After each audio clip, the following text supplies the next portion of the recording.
buenas tardes, queridos docentes, colegas y compañeros de Costa Rica, Honduras, Guatemala, Nicaragua y Panamá.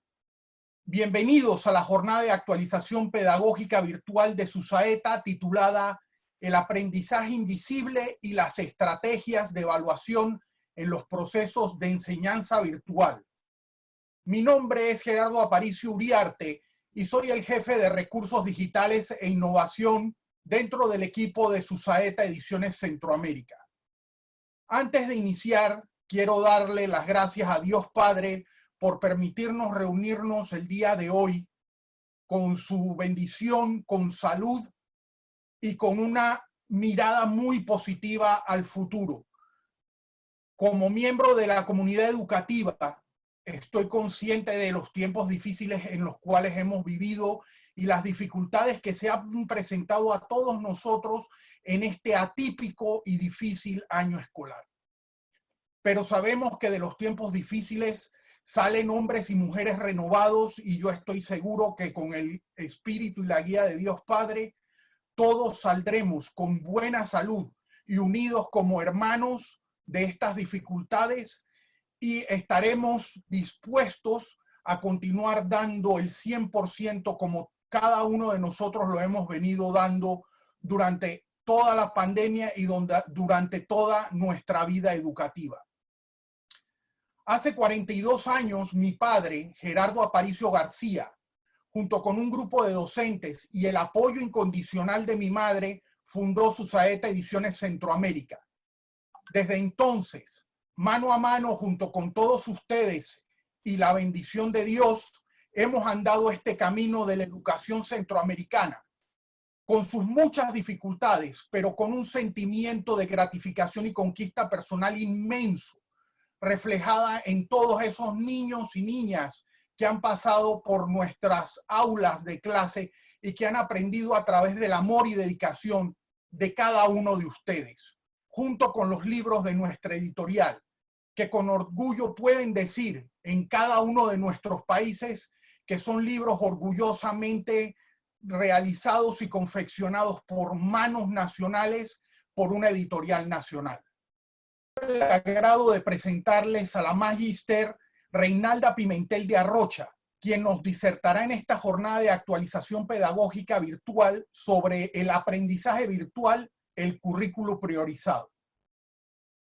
La Magíster Reinalda Pimentel de Arrocha es doctora, es maestra de enseñanza primaria, es licenciada en psicología, tiene una maestría en supervisión del currículum, maestría en docencia superior y es doctoranda en ciencias de la educación con especialización en currículum. En su experiencia laboral podemos decirles que la Magíster Reinalda Pimentel de Arrocha ha sido maestra de educación primaria y docente universitaria. Ha sido jefa del Departamento de Tecnología Educativa y orientadora pedagógica en el Ministerio de Educación de la República de Panamá y ha sido planificadora y coordinadora curricular, jefa del Departamento de Evaluación y Calidad, coordinadora de la Unidad Técnica de Evaluación y coordinadora curricular de diversas y muy reconocidas universidades panameñas. Con todos ustedes, la Magíster Reinalda Pimentel de Arrocha. Son suyos los micrófonos. Muchas gracias. Muy buenas tardes, autoridades gerenciales de SUSAETA Ediciones, docentes del Istmo Centroamericano. Es un placer compartir con ustedes esta temática que resulta muy de acuerdo con la realidad que estamos viviendo.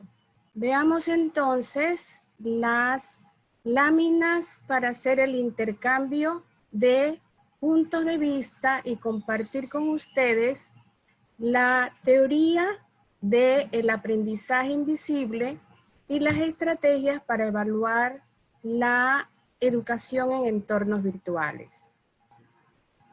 Bien, el aprendizaje invisible constituye una teoría que está en ciernes, es decir, es un conjunto de reflexiones, de ideas que los autores han venido sistematizando, mediados por las investigaciones que han hecho, y lo importante que estas investigaciones las han hecho en los campos de estudios universitarios del área de América. ¿Qué se entiende por aprendizaje invisible?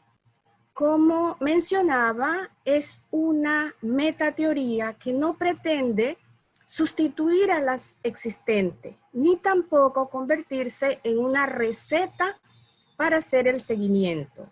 ¿Qué integra? Integra ideas y perspectiva. Desde este punto de vista, entonces, en la construcción se va nutriendo de las experiencias que el acercamiento a los medios tecnológicos acontece desde hace unas décadas y sobre todo en este siglo. Desde esta perspectiva, entonces, la recopilación de las ideas, de las reflexiones, es un acercamiento para ese ideal que tienen los sistemas educativos y las sociedades. El poder ofrecer una educación que sea pertinente, una educación que permita minimizar esas brechas entre lo que se enseña desde la educación formal y las expectativas que tiene el mercado laboral. Y ahí se centra ese gran ideal que desde hace décadas la UNESCO ha venido propulsando, ¿verdad?, la educación para todos. Siguiente. Desde esta perspectiva, entonces, ¿quiénes son sus propulsores?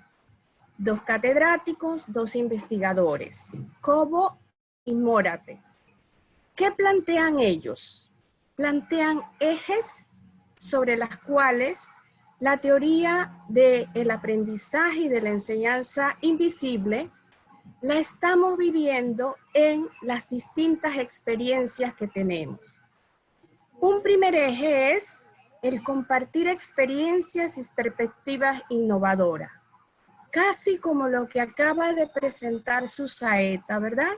Orientada a pensar esas experiencias y perspectivas para lo que hacemos continuamente, aprendemos y desaprendemos.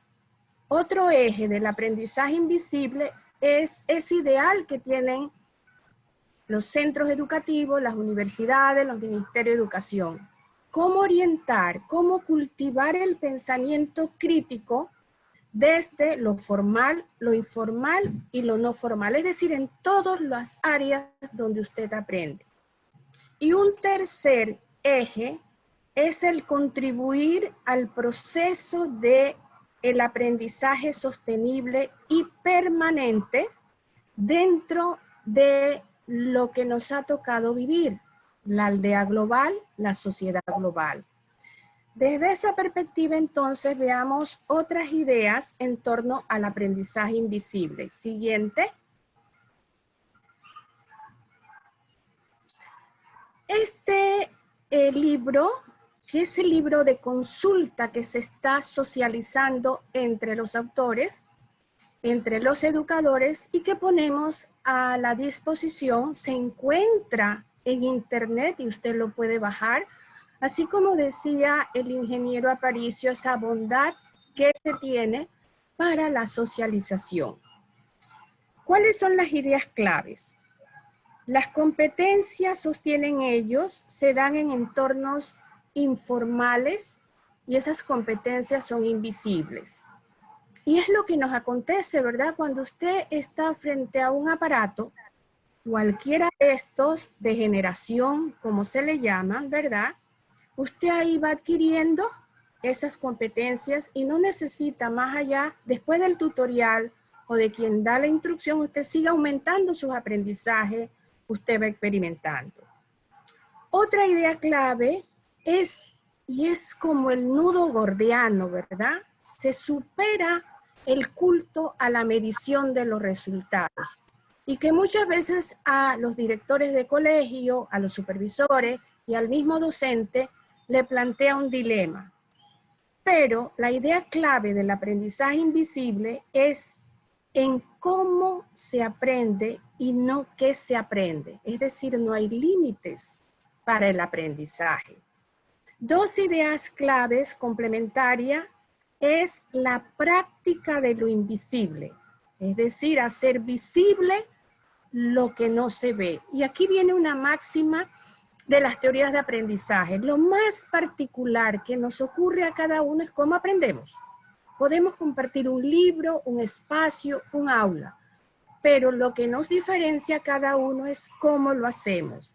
Efectivamente, la idea del aprendizaje invisible es poner en práctica eso que aprendemos. Y una última idea clave es que algunas prácticas en las escuelas necesitan hacerse visibles. Porque es muy cierto, ¿verdad? Tenemos al conglomerado de estudiantes que nos ha tocado atender, pero cada uno de ellos tiene una potencialidad. Pero muchas veces la práctica pasa desapercibido. Y ahí está, por decirlo así, las bondades que tiene esta teoría. Veamos a continuación la siguiente. Algunos detalles del aprendizaje invisible. Por supuesto que al ser teoría, tiene que basarse en fundamentos teóricos aportados por diversas disciplinas.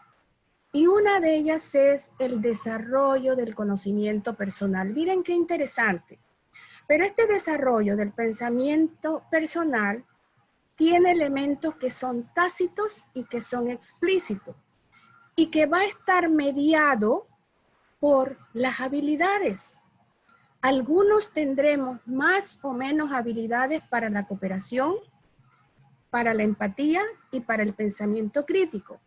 Pero son requerimientos que están cifrados en las competencias que en el tránsito de la escuela necesariamente hay que hacerlas visibles. En tal sentido, entonces, la teoría del aprendizaje invisible, ¿de qué requiere? Requiere de una ecología, pero una ecología que permita dar cabida a opciones de forma que los que participan de esos escenarios que brindan los sistemas educativos para aprender, permite que las formas propias de aprender tengan unos elementos o unas formas que sean descendentes. Descendentes en el sentido que se hagan visibles, que sean compartidos y que sean socializadas como tal. Veamos a continuación otros elementos de esta teoría, de este enfoque como tal. Siguiente. ¿Qué claves tiene entonces?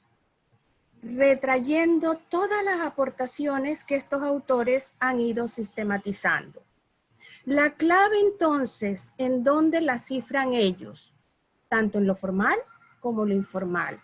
Pero en ese diálogo que se da en esos dos escenarios. Pero a la par, podemos decirlo, que los elementos de referencia que van a permitir que esta teorización tenga su calidad de pertenencia es la experimentación y el descubrimiento. Y eso lo tenemos en los distintos enfoques de teorías de aprendizaje. Complementariamente, un elemento que la enseñanza por competencias tiene como bandera de énfasis, la solución del problema que se ha planteado por los propios estudiantes, porque le va a ser el canal o la ruta por la cual él va a hacer de su aprendizaje ese hacer que lo ha descubierto, que lo ha hecho propio, que tiene un lenguaje y todas las características que demanda los aprendizajes formales. Y una tercera clave es exactamente la interacción y la oportunidad de la colaboración, pero que no han sido planteados en el aprendizaje, que resulta espontáneo. Al final de esta lámina vemos entonces dónde encontramos el aprendizaje invisible. Está en el medio, entre los dos tipos de formas de educación que las sociedades organizadas han ido desarrollando, desde lo formal, con todas las reglamentaciones, con los centros, con las regulaciones, y por otra parte, la sociedad entera, donde se dan los aprendizajes no formales, o pueden haber organizaciones que no tienen la regularidad, pero dan respuesta a esa potenciación del desarrollo humano desde la educación. Ahí en el medio entonces sitúan el aprendizaje invisible. Veamos entonces en la siguiente lámina otros detalles de esta teoría, de este enfoque. Siguiente.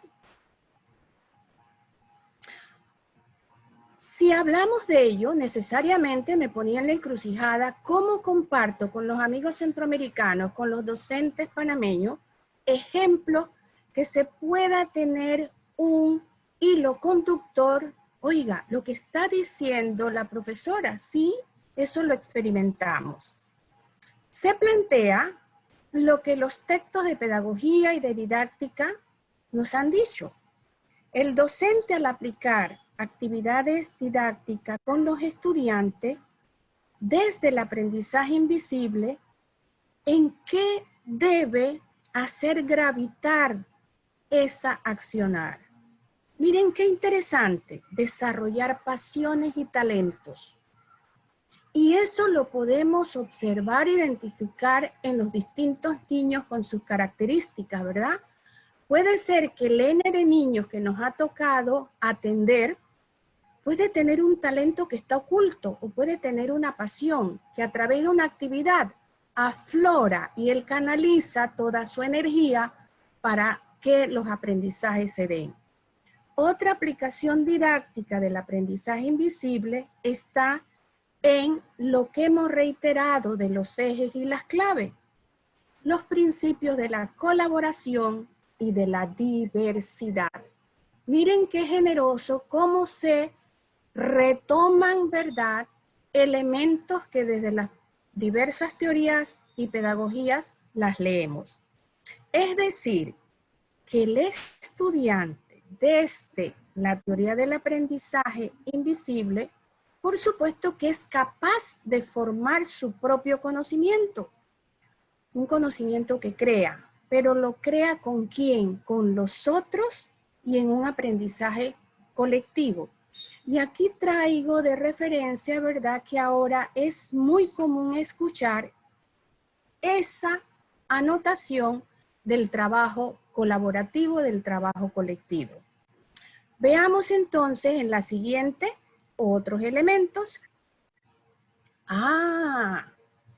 Pero también los autores han dado cabida a la contraparte de esos elementos, esas palabras que son diferentes, pero son codependientes o interdependientes. Las enseñanzas invisibles. Y tomé una idea de ellos. Mucho de lo que aprendemos a diario resulta de enseñanzas invisibles. ¿Dónde encontramos esas enseñanzas invisibles? Puede estar detrás de la pizarra, por excelencia son los educadores, pero pueden estar en las informaciones que recibimos de las más media, de las pantallas de televisión, del teatro, de las películas, y hay una innumerables situaciones que el espectador, el estudiante, el escucha, va teniendo esa conexión de que aprende. Esas enseñanzas invisibles que aportan, pues aportan ejemplos, nos motivan, nos traen recuerdos, nos facilitan intercambio, nos crean ilusiones y muchos otros elementos que despiertan desde la observación, desde la reflexión silenciosa de esa ilimitada capacidad que tiene el ser humano para abstraerse e ir más allá de una imagen. Veamos entonces quiénes serán esos personajes, esos agentes que plantean enseñanzas invisibles. Siguiente. Me pareció ilustradísimo esta idea de la educadora Torres. Tienen en común las 3 P. ¿Quiénes son las P? Así como la audiencia, los profesores. Pero también los padres de familia tienen la letra inicial. Tenemos otros 2, los periodistas y los políticos.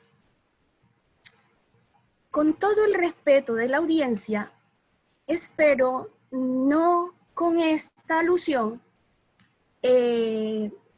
traer discusiones, sino un poquito de reflexión. Veamos qué nos dice desde la lámina la autora. Los 4 son formadores y multiplicadores. Pero los docentes sí tenemos un código de ética, que siempre lo tenemos que llevar con nosotros porque educamos en toda instancia donde estemos. ¿Bien? Habrán otras profesiones que también tienen código de ética. Los 4, padres, profesores, periodistas y políticos, tienen tareas de gran complejidad y responsabilidad. Arriba las manos todos los docentes, sabemos eso, ¿verdad? Y más ahora que somos docentes 24/7. Los 4 tienen que ver con la construcción ciudadana. Y ustedes ven que voy bajando la voz porque habrán algunos de estos P que su rol en la sociedad tienen una deuda con la sociedad, que ahí lo dejo, ¿verdad? Pero los 4 educan de manera explícita a quienes, los padres a sus hijos, los maestros a los alumnos, los políticos y periodistas a sus audiencias, a sus mandantes. ¿A través de qué? A través de sus formas de entregar y de compartir las enseñanzas, que son invisibles. Sin embargo, algunos de estos P sí las tenemos y las hacemos visibles en el actual. Veamos siguiente lámina. Qué linda esta ilustración. ¿Dónde ocurre esa enseñanza invisible? Me detengo en cómo se dirá en Guatemala, cómo se dirá en El Salvador, Nicaragua, Panamá, en esa forma como se le da alimenta al árbol. Necesita el alimento del agua, ¿verdad? Bien. Para que ese árbol mantenga la florescencia de su savia en las hojas verdes, porque se le da cuidado, esos P que comparten formas de enseñanza invisible, ¿dónde se da? ¿Dónde ocurre?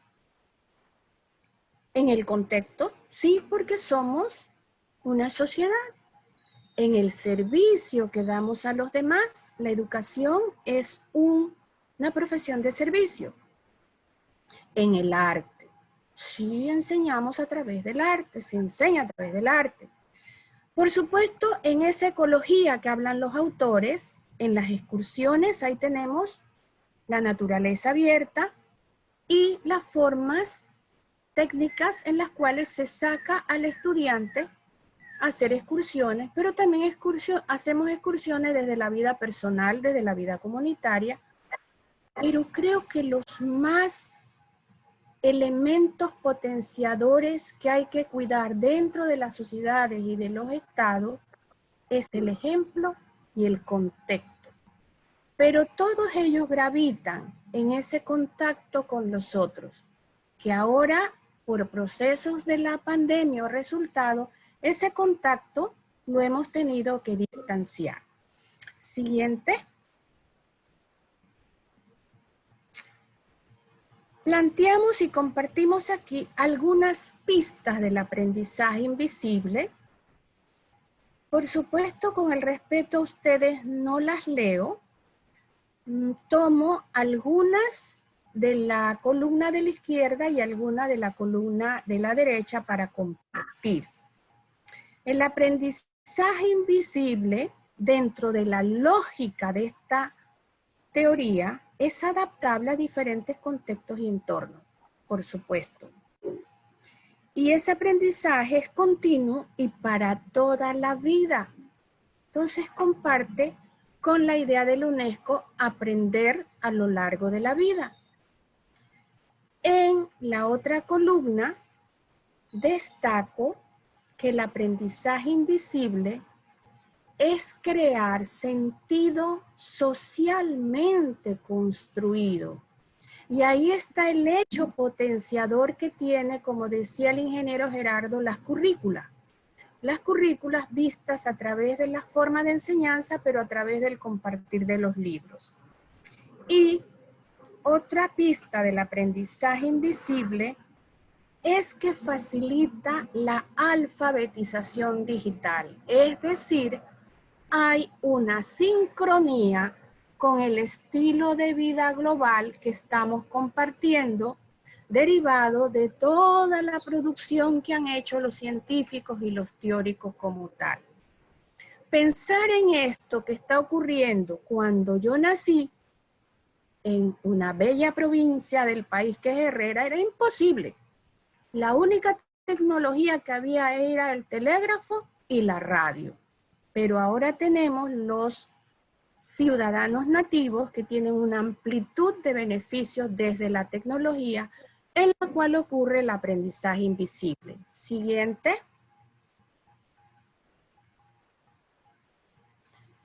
¿Qué estrategias de evaluación son potabilizadoras en los procesos de enseñanza virtual? Que es la segunda parte de esta conferencia. Por supuesto que la enseñanza virtual no cambia ni desplaza al docente.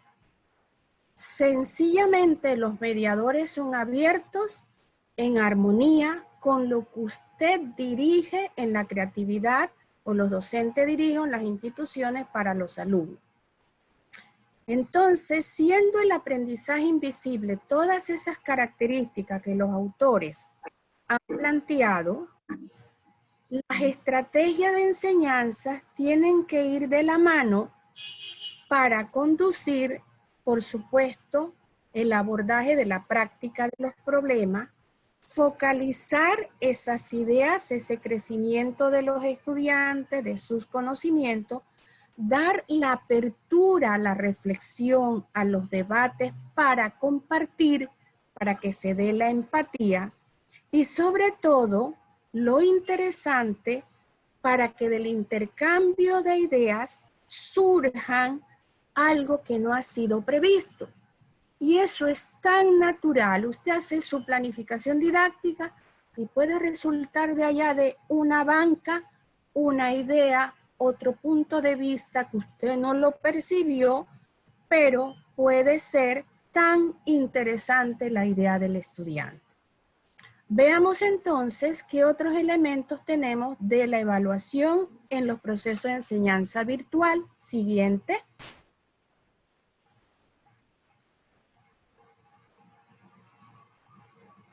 La enseñanza virtual en materia de la evaluación y en materia de la entrega de los procesos de aprendizaje, por supuesto que hace una apertura a cómo se entrega la información. Por supuesto que apela a los sentidos para ampliar la recepción. Es decir, entrega una comunicación textual, pero también la auditiva y la visual. Pero este registro de ese procesamiento de la información puede ser que docentes y estudiantes compartan en la perfecta armonía de la correspondencia temporal, se dé sincrónico. Pero puede ser que se dé diferido, que no concuerden ambos, y es lo que estamos viviendo, ¿verdad? En las adecuaciones o las innovaciones que han hecho los sistemas educativos. Nosotros, con el apoyo aquí, ¿verdad?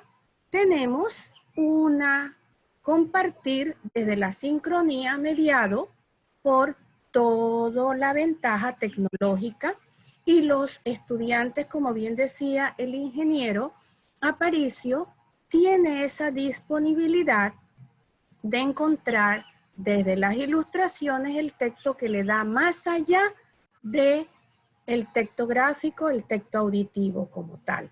Siguiente. ¿Qué cambios se dan entonces en los aprendizajes virtuales? Como decía en una lámina anterior, que no es importante la medición, entonces aquí hay una fractura, tiene que haberla, entre los entornos virtuales y las evaluaciones tradicionales.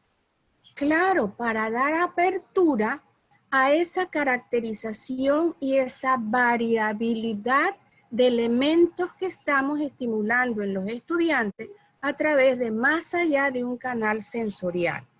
Por supuesto que se utilizan herramientas que potencien ¿qué? La participación y la evaluación del aprendizaje individual y el aprendizaje con los demás.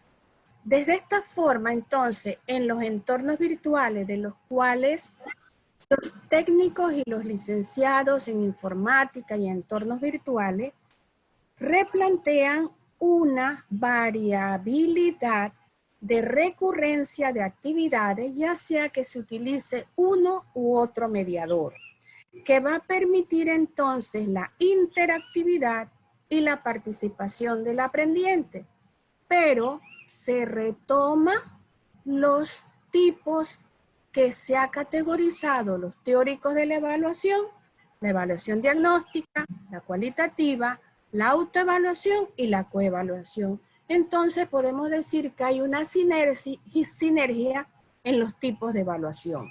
Veamos de qué forma entonces en los entornos virtuales la evaluación se da. Siguiente. Ajá. Allí lo tenemos. Para los docentes, este es un material de referencia. El orden en el que los ubiqué, radico entonces un mayor valor en la evaluación sumativa, porque ella depende, por supuesto, aunque para algunos lo aplican al final, ella va a depender de la cantidad de información que desde el inicio se identifica en los estudiantes, sus debilidades, sus fortalezas, sus particularidades y sobre todo la clasificación y las adaptaciones que usted tendrá que hacer. Ya sea que es el inicio de un contenido, el inicio de un periodo escolar o el inicio de un tema. La evaluación que se da en el curso del proceso es la evaluación formativa, en la cual se van identificando la aproximación a los logros de los objetivos. De manera que ambas, la diagnóstica y la formativa, van a centrar en esa valoración de las conductas finales, en esa certificación que permite al evaluador que el estudiante ha integrado los saberes, puede dar un juicio de valor sobre cada participante a lo largo del proceso educativo. Dirán ustedes, pero eso es que lo hacemos en los enfoques presenciales. Pero vamos a ver desde qué estrategias en los entornos virtuales puede asegurarse que se identifican las debilidades, que se dé el seguimiento a los logros y que puede certificarse que se ha acercado cada estudiante a lo largo del proceso educativo. Siguiente. Pero aquí entonces tenemos tipos de evaluación virtual. Y es casi como un seguimiento, una supervisión, un estar allí, como es el enfoque, darle el acompañamiento al estudiante, pero desde el trabajo de él. La evaluación por carpetas. Los trabajos del estudiante se almacenan, se revisan posteriormente a lo planteado. ¿Para qué? Para darle el seguimiento y obtener así, por decirlo, así como una lupa para el desarrollo de las actividades de estudio. ¿Qué potencia además la evaluación por carpeta? Valores, la responsabilidad, la puntualidad y el autoconsciente que está participando de un proceso. Otro tipo de evaluación muy de la mano de la enseñanza por competencia, la educación por competencia, la evaluación del desempeño. En ella hay el involucramiento del estudiante en el producto que entrega o en su participación, pero que él es consciente de sus capacidades. Pero él se está aproximando al escenario de las finalidades que ha compartido en los ambientes de la escuela. Además de las carpetas, además del desempeño o la evaluación cognitiva, que también es de primacía en la enseñanza presencial. Pero lo cognitivo va a centrarse, no tiene que tener divorcio en esas habilidades que han sido identificadas, que han sido incrementadas, pero llevadas a un orden superior. Y sobre todo, desde la actitud para aprender de lo que el estudiante es capaz de comunicar y sobre todo de las capacidades que el docente puede inferenciar que sí, que el estudiante ha avanzado en su desarrollo potencial que a través de la educación se ha dado. Y por supuesto que puede hacerse, y aquí sí, un gran apoyo a esa nueva forma de presentar la evaluación. La solución de problemas, los mapas mentales y las simulaciones, en donde ubicamos al estudiante ante roles o ante situaciones que tiene él que ejecutar, dar respuesta, atender desde su perspectiva el conocimiento que ha sido aprendido. Siguiente.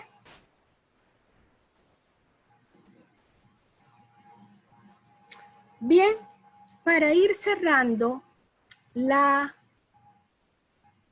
conferencia, traímos elementos que sitúan los aprendizajes invisibles, las estrategias de evaluación y lo que estamos viviendo. Con el perdón de los hermanos centroamericanos que pueden tener algo similar en sus países, traemos el caso de Panamá, currículum priorizado y las orientaciones sobre la evaluación de entornos virtuales. Cuando nos aconteció la visita del virus, algunos sistemas educativos lo estaban comenzando, algunos lo estaban terminando de acuerdo con su calendario escolar o estaban a la mitad. Y de emergencia había que tomar decisiones. En este sentido, en el caso de Panamá, el currículum priorizado, una forma de entregar lo que por normativa el Estado está obligado a atender la población en edad escolar, era enfatizar al estudiante en su mejora y la realimentación de actividades, de experiencias y logros de aprendizaje. Es decir, que no quedar en un limbo educativo. Ese proceso del currículum priorizado, por supuesto, iba a estar guiado por el docente de manera pertinente y con las metodologías y los procesos de interacción que fueran posibles desarrollarse. Cada país desarrolló las creativas, las innovaciones, los apoyos como tal. Veamos qué dice Panamá en el caso de la evaluación en entornos virtuales. Siguiente. A título de ejemplo, en el documento socializado plantea, aquí tomé 3 ejemplos, las modalidades, unas técnicas y los ejemplos. Cuadernos de trabajo. Sí, se entregaban, ¿verdad?, cuadernos de trabajo con una caracterización de instrumentos, el semáforo con sus 3 colores, como el estudiante iba avanzando, y el portafolio de progreso, en donde desde el cuidado de la familia el estudiante tenía que tener la responsabilidad. Otra forma o modalidad, clases por televisión o radio. Y en eso hemos podido mirar las bitácoras de aprendizaje para los diferentes niveles y las rúbricas de criterio. Y con unos ejemplos que los docentes que lo están desarrollando van planteando y el padre puede hacerle el seguimiento y el niño también. Y tenemos la tercera, las clases virtuales, en las cuales se desarrollan entre algunas técnicas e instrumentos los proyectos, los simulacros y la resolución de problemas. Entonces podemos ver que aprendizajes virtuales, la forma de evaluarla y los entornos virtuales, claro que está aconteciendo en nuestros países, en nuestras sociedades y a lo interno de nuestras casas. Pero veamos entonces algunos elementos que dentro del contexto mundial esto plantea algunos retos. Siguiente.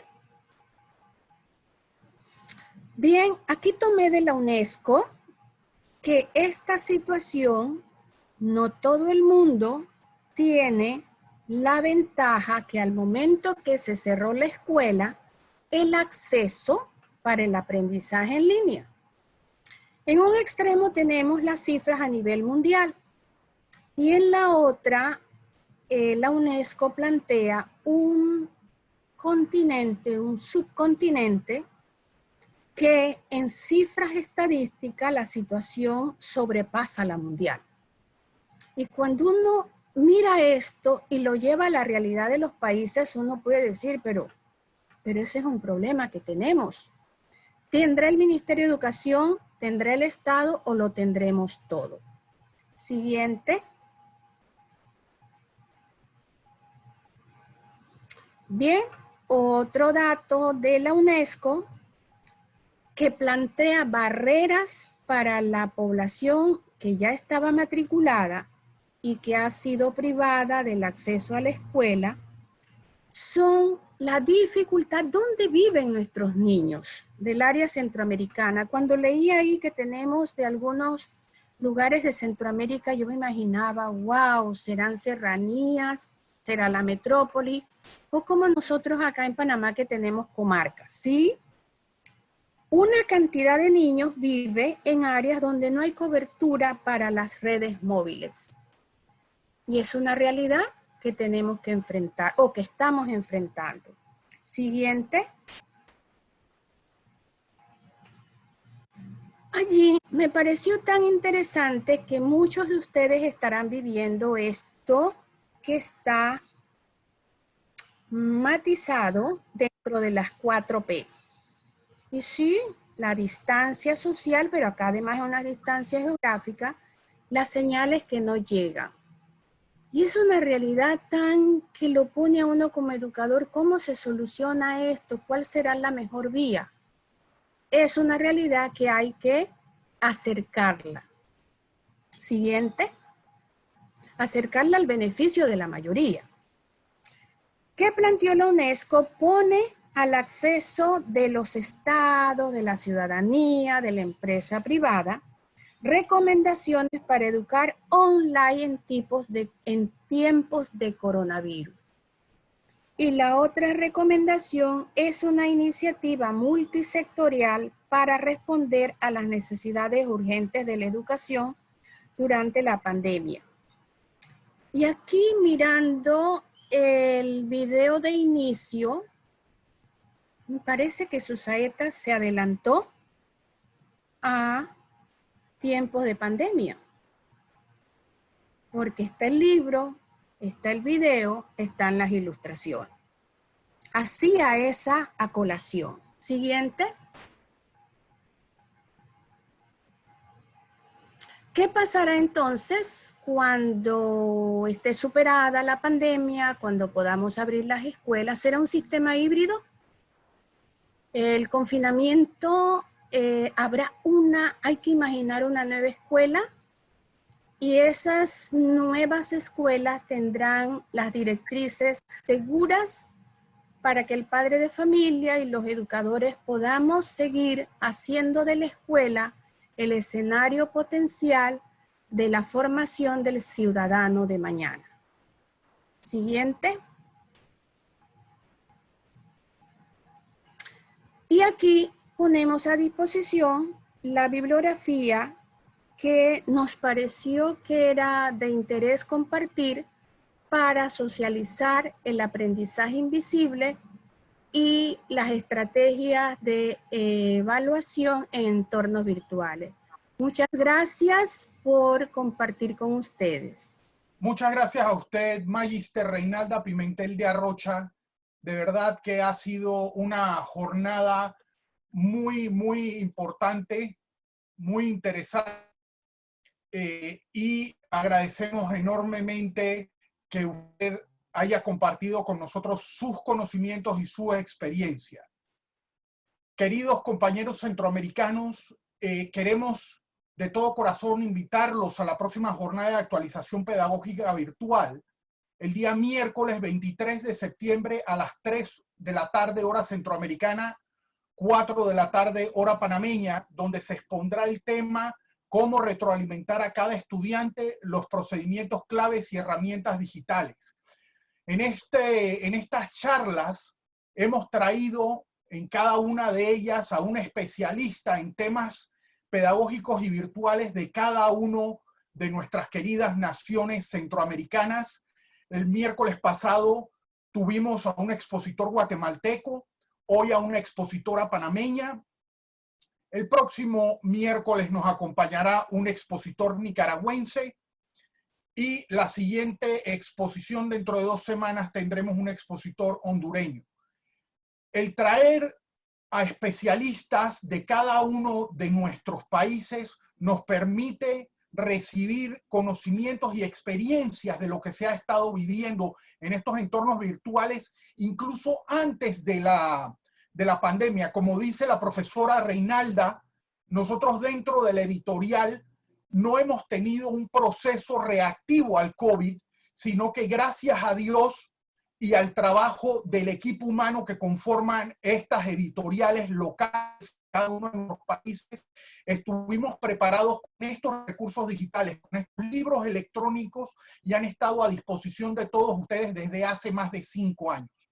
De todo corazón los invitamos a esta próxima jornada del miércoles 23, y de igual forma les exhortamos a que utilicen y se atrevan con estas nuevas herramientas, estas nuevas propuestas, porque les puedo garantizar que con la guía de Dios nuestro Padre y compartiendo como una comunidad educativa global como somos, podremos salir de estos problemas y tendremos un sistema educativo más justo y más igualitario adelante, con nuevas herramientas que incluso probablemente hace 2 o 3 años las veíamos como muy lejanas y hoy las vemos como muy actuales y muy pertinentes.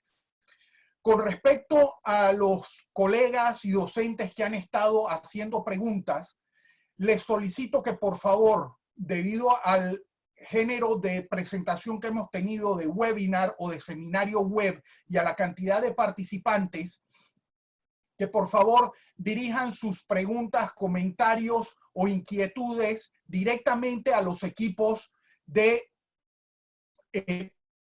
cada uno de sus países, los cuales podrán contactar próximamente de forma directa en contactos que se les estará entregando de manera inmediata. Si Dios quiere, para principios de la próxima semana ya tendremos en nuestros canales de YouTube de Susaeta Ediciones tanto la exposición magistral de la profesora Reinalda como de el Parillas de la semana pasada, y así ustedes tendrán en un acceso directo y sencillo estas jornadas grabadas de forma completa, y podrán así volver a tocar y a revisar estos temas y a actualizar cualquier dato que se les haya podido quedar por fuera. Le pido a Dios Padre, nuestro Creador, que me los bendiga hoy y por siempre. Les pido que se me cuiden mucho y que Dios quiera que pronto, muy pronto, hayamos superado este bache histórico del COVID y que nos permita volver a vernos cara a cara junto con todos nuestros niños y nuestras niñas en esos planteles y en esos caminos educativos. Un fuerte abrazo y nos vemos el próximo miércoles. Muchas gracias.